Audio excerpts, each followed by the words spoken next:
म अछाम 500 में बस्ने मोटना गाउँ नन्दलाल टमट्टा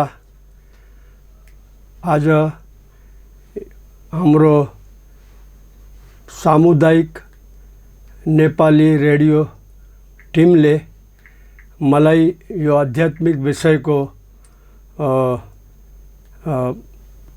यो मानिस आध्यात्मिकको आधार किन पर्छ यसको लागि जानकारीको लागि उहाँले जो मलाई मौका दिनुभएको छ यसको लागि म उहाँको धेरै नै धेरै आभारी छु। उहाँलाई धन्यवाद दिन्छु। अनि मेरो यो आध्यात्मिक विषयको या म नन्दलाललाई हेरिराख्नु भएको जति पनि संसारमा रहने हाम्रो दाजुभाइ दिदीबहिनीहरू सबैलाई म प्रणाम गर्छु। अनि हाम्रो नेपालमा पनि बस्नुभएका जति पनि दाजुभाइ दिदीबहिनी बालबालिकाहरूलाई म नन्दलाल टमट्टाको प्रणाम छ। विषय छ कि आध्यात्मिकमा मानिसलाई आध्यात्मिकको बाटो किन लिनुपर्छ। आज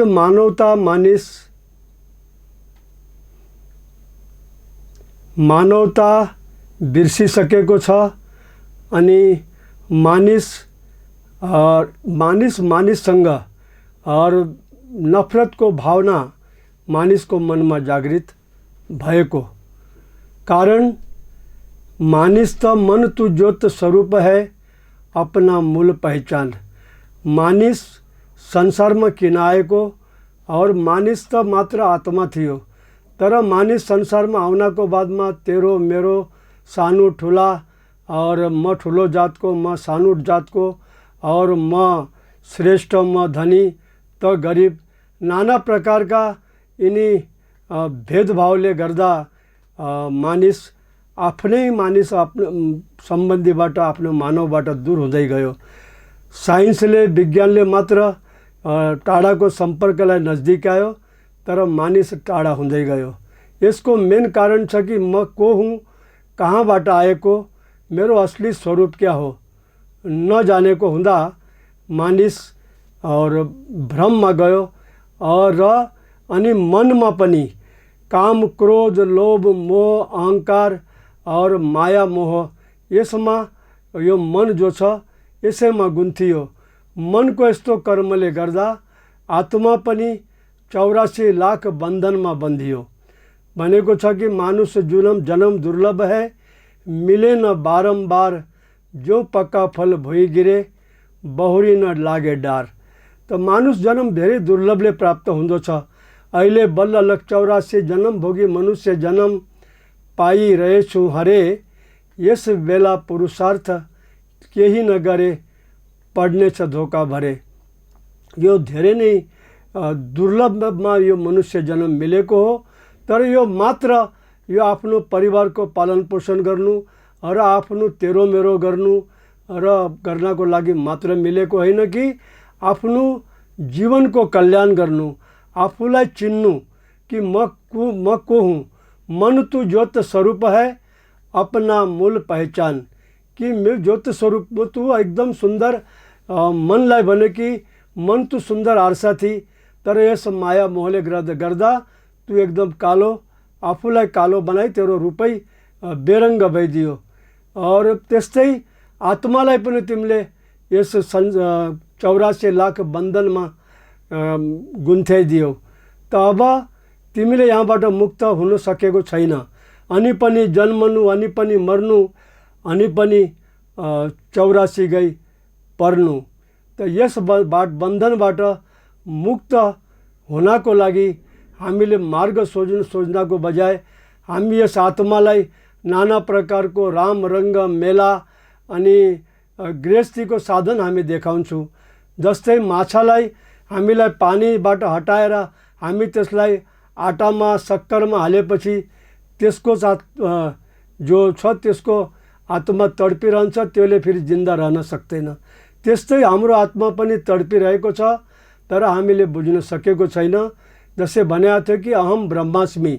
जति बेला बालक पैदा हुन्छ माताको गर्भमा, त्यति बेला त्यसको नाम हुँदैन। त्यस बाहिर आएको माताको गर्भबाट बाहिर बालक जन्म लिन्छ त्यसको केही समय केही दिनको बादमा त्यसको नाम दिइन्छ चिनाजानीको लागि। अनि त्यो नाम अन्तमा जति बेला त्यसको मृत्यु हुन्छ त्यति बेला त्यो नाम समाप्त हुन्छ। त्यति बेला नाम पनि लिँदैन, भन्दछु कि यस लासलाई उठाउनु, यो मुर्दालाई उठाउनु पर्यो, त नाम समाप्त हुन्छ। त बालक जन्म्यो अनि अन्तकालसम्म त्यसको अन्त भयो। त बिचको कालमा त्यसले जे पनि कर्म गर्यो त्यही कर्म नै साथमा जाने हो। कर्म भन्दछन् कि कर्मले देवता र इन्द्र बनिए, राजा बने कर्मले। सारो संसार कर्ममा भनेको छ कि खच्चरको पिठीमा चुक्ने छैन बोझा, जस्तै कर्म त्यस्तै त्यसले भोगिरहने सजा।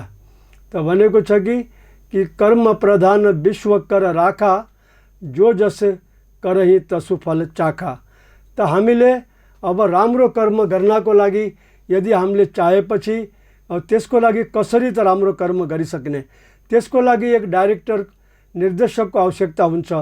त्यो निर्देशकको आफूलाई आत्मज्ञान, त आत्मज्ञान जबसम्म हामीलाई हुँदैन, आफ्नो चिनाजानी हुँदैन, तबसम्म यो आत्मा तडपेको तडपै छ। और यो 84 लाख जस्तै प्रकार एउटा जडफे हुँदो छ, त्यो जडफेलाई लाग्दछ कि म घर बनाउँछु, तर उनले घर बनाएको हुँदैन, आफै नै जालमा फसेर आफ्नो जान गमाउँदछ। त्यसै प्रकार हामीलाई लाग्दो छ कि हामी गृहस्थी गर्न लागेका छौँ, गृहस्थीको पालन पोषण गर्न लागेका छौँ, तर त्यो गृहस्थीको लागिमा हामी जे पनि हदभन्दा बाहिर पनि जान तयार छौँ। और आफ्नो अर्कालाई पनि दबाउ गर्ने, अर्कालाई सानो देखाउने और आफूलाई श्रेष्ठ बनाउने यो हाम्रो मनमा भावना प्रकट हुन थाल्यो। त आज मानिसको बैरी भइदियो। ठुलो भयो, बादमा जस आमा बुवाले हामीलाई जन्म दियो, हामी त्यस आमा बुवाको कदर गर्न पनि हामीले छोडिदियौँ। बुढा अवस्थाको बादमा हामीले उनसँग राम्रोसँग बोल्नु पनि हाम्रो इच्छा हुँदैनन्। त यो सब हामी मान मर्यादा और भाइ भाइको पनि दुश्मन हुन थाल्यो। के को लागि? सम्पत्तिको लागि, जमिनको लागि। त आज संसारको यो हालत छ कि आग लाग्यो आकाशमा, झरझर पढ्यो अंगार, संत नभए जगतमा जल्ने थियो संसार। संत भन्नको कारण हो कि मानिसले राम्रो कर्म गर्ने, और राम्रो कर्म गरेपछि, किनकि धरतीलाई भार भएको छ, यो घोर कलियुगमा पापले पुरा यो घडा भरिएको छ। आज हामी जे कर्म गरिरहेका छौँ, यस कर्मले गर्दा मानिसको बैरी भइराखेको छ। यसको एकै मार्ग छ कि हामीले आफूलाई चिन्नको लागिमा कुनै मन्दिरमा गएर यो आत्मालाई चिन्न सकिँदैन। कुनै शास्त्र ग्रन्थको पठन पाठन गरेर पनि यस आत्माको कल्याण हुनेवालो छैन, न मानव बनिनेवालो छ। हेर मानिस तिमीलाई, जन्म छैन फेरि भाइ, बहुमूल्य छ मानिस जन्म, मानिस तू मानिस बन। आफ्नो स्वार्थको लागि मचायौ आतंक, धर्मको नामलाई लगायौ कलंक। राम्रो हैन है तिम्रो यो चलन, मानिस तू मानिस बन। धर्म शास्त्र ग्रन्थको पठनले मात्र और बोध गरेर मात्र आत्माको कल्याण हुनेवालो छैन। नाना शास्त्र पठे लोको, नाना दैवत पूजनम, एको आत्मज्ञानबिन सर्व कर्म निरर्थकम। आत्मज्ञान जबसम्म हामी लिँदैनन्, हामी आफूलाई जान्दैनन्, तबसम्म हाम्रो जीवनको कल्याण हुनेवालो छैन र हामीलाई सही दिशा प्राप्त हुनेवालो छैन। सही दिशा भन्ने के हो कि भनेको छ सच्चा धर्म भनेको के हो? सच्चा धर्म भनेको सबैमा अनि सबै ठाउँमा परमात्मालाई हेर्नु हो। त्यही नै सच्चा धर्म हो। त्यो सच्चा धर्मलाई अपनाउनको लागि त्यही स्वयं परमात्मा यस धरतीमा मानिस भएर आउँदछ अनि भन्दछन् कि सद्गुरु आउँछ यस दुनियाँमा सुखी गर्न सारो संसार। सद्गुरु आउँछ यस दुनियाँमा गर्न दुनियाँको उद्धार। सद्गुरु आउँछ यस दुनियाँमा गर्न एउटा को प्रचार। सद्गुरु आउँछ यस दुनियाँमा मात्र गर्नु परोपकार। एउटाको प्रचार भन्ने जस्तै भनेको छ कि I and my father are one, we are one brother. म र मेरो बाबु एउटै हो, हामी सबै भाइ हौँ। हामीलाई यस संसारमा पठाउने या यस संसारको मालिक जसले सृष्टिको रचना गर्यो त्यो स्वयं भनेको छ कि अखण्ड मण्डलाकारम व्याप्तम येन चराचरम। जो कणकणमा व्यापक छ, जो अविनाशी छ, जसको भनेको छ कि जो दिसे तो नासे, जो न दिसे तो देवसे। त भनेको छ कि नैनम सिन्धन्ति शस्त्राणि नैनम दहति पावकः न चैनन क्लैन दैन्त्यापो न शोषति मारुतः। यस्तो परमात्माको यो आत्मा अंश हो, हामी परमात्माका अंश हौँ। त्यसैले हामी त्यस आत्माको निज घरलाई जान्ने प्रयास गरौँ।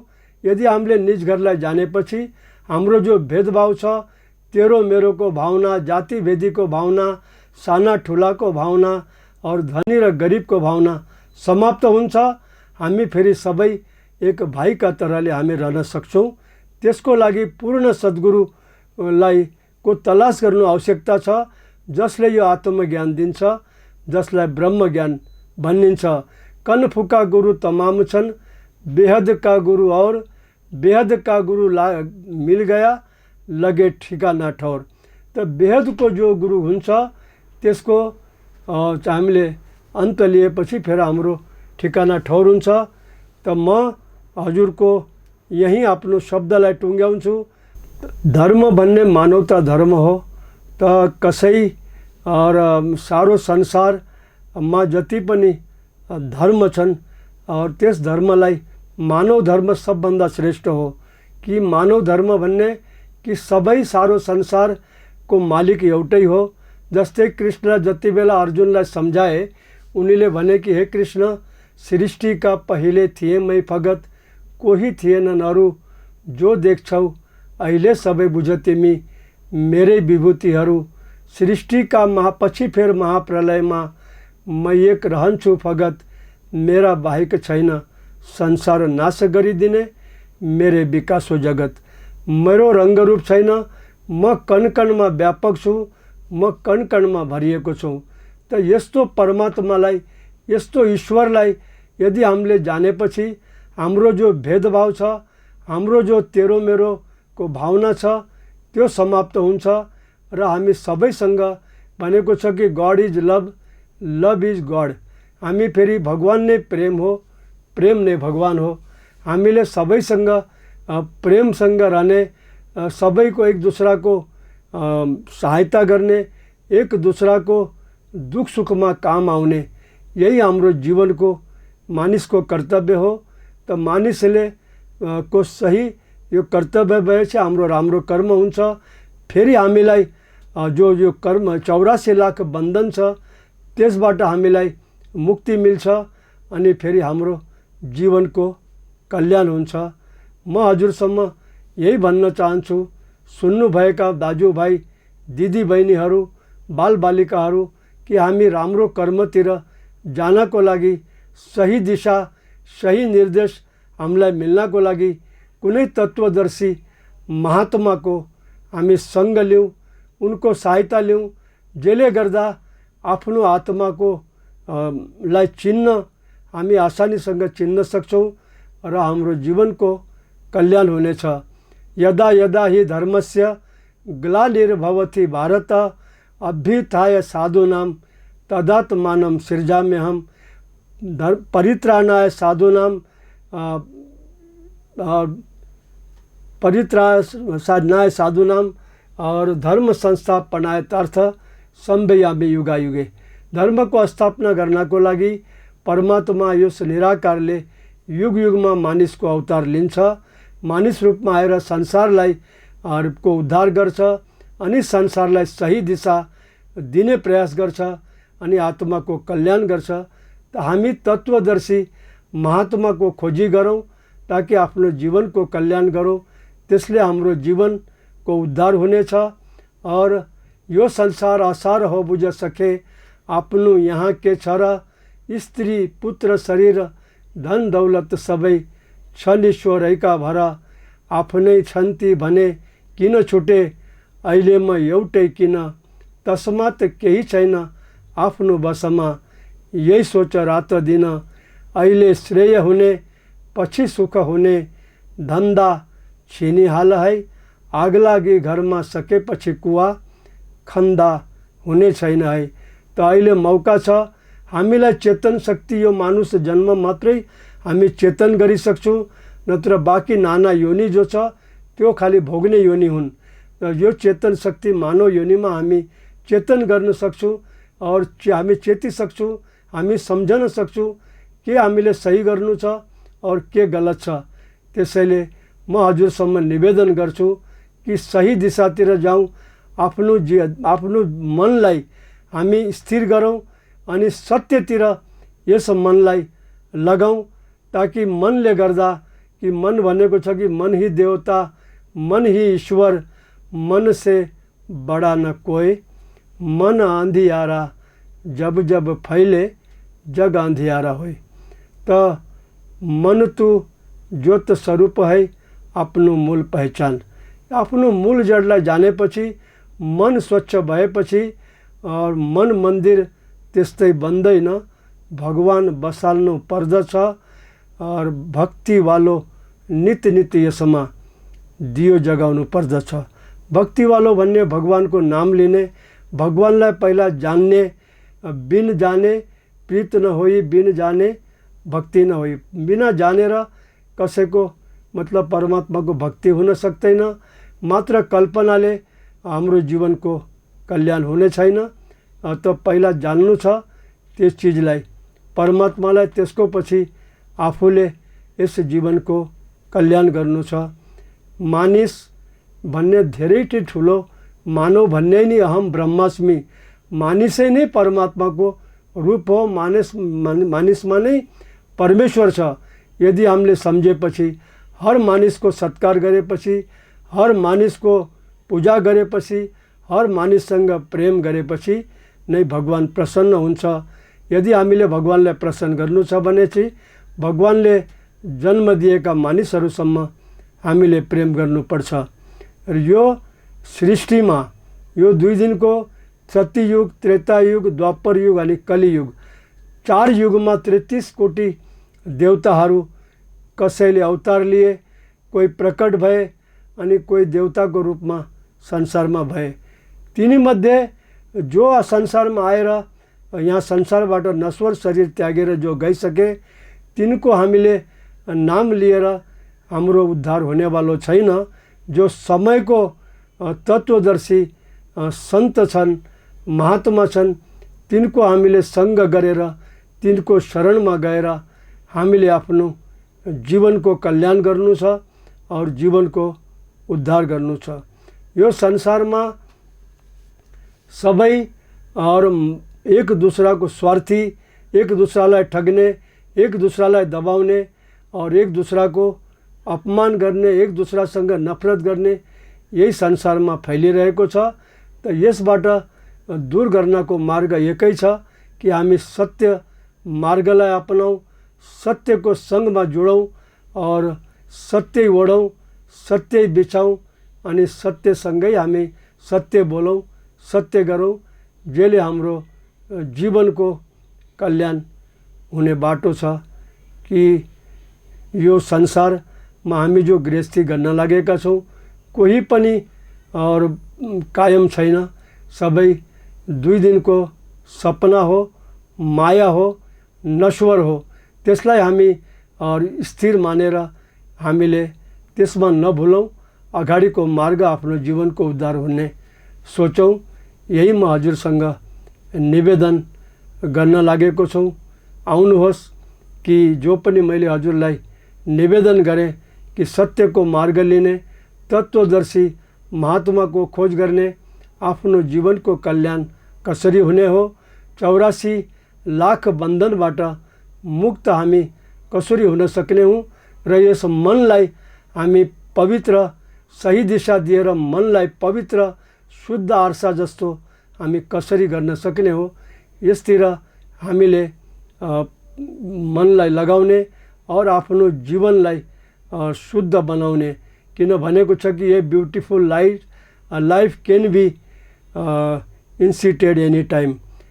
नयाँ जीवनको सुन्दर सुरुवात कहिले पनि गर्न सकिन्छ। त आउँ आफ्नो जीवनलाई सुन्दर बनाउनको प्रयास गरौँ। यदि हामीले जीवनलाई सुन्दर बनाउनको प्रयास गरेपछि हामी अवश्य नै आफ्नो जीवनलाई नयाँ रूप दिन सक्छौँ। जीवनलाई सत्यको बाटोमा हिँडेर हामी आफ्नो पनि कल्याण हुनेछ र अर्काको पनि कल्याण गर्नेछौँ। त त्यसैले हामीले के भनेको छ कि परोपकार, अर्काकोमा परोपकार गर्ने, रुनेलाई हँसाउने अनि जो गिरेको छ त्यसलाई उठाउने, यही नै मानवता हो, यही नै मानव धर्म हो। ऐ मानुस तँ मानिस भन्। त्यसैले हामीलाई भनेको छ, किनकि हाम्रो मानिसको जस्तो कर्म नभएको हुँदा हाम्रो भित्र नफरत, ईर्ष्या, वैर, सानो ठुलो, जातिवादी, धनी गरिब, काला गोराको नाना प्रकारको नफरत, निन्दा, वैर और क्रोध, जलनको भावनाले हाम्रो यो हृदय मन भरिएको छ। त यसलाई हामी सत्यको बाटोमा गएर यसलाई हटाएर हामी सत्यतिर लागौँ और आफ्नो जीवनको कल्याण गर्ने हामी काम गरौँ। त यही नै सत्यले यही भन्दछ कि सत्य भन्ने के हो। तब जस्तै भनेको छ कि रजगुण, तमगुण अनि सत्वगुण। सत्वगुणलाई हामीले अपनाएपछि हाम्रो बाटो सत्यतिर लाग्नेछ। हामी अर्कासँग पनि सत्य गर्नको लागि हामी अर्कालाई पनि प्रेरणा दिनेछौँ। सत्य नै ओढ्नेछौँ, सत्य नै बिछाउनेछौँ और सत्य बोल्नेछौँ और यही जीवनमा हामी गर्दै जानेछौँ। त आउनुहोस् यो हामी 84 लाख योनिबाट आफूलाई मुक्त गर्ने बाटो खोजौँ, आफ्नो जीवनको कल्याण गरौँ। म हजुरको चरणमा निवेदन गर्न चाहन्छु कि मैले जो हजुरलाई सन्देश दिएँ त यसमा म अझ पनि हजुरको समक्षमा केही निवेदन गर्नेछु आध्यात्मिक विषयमा। त यतितिर लागेर म यही आफ्नो शब्दलाई टुङ्ग्याउँछु।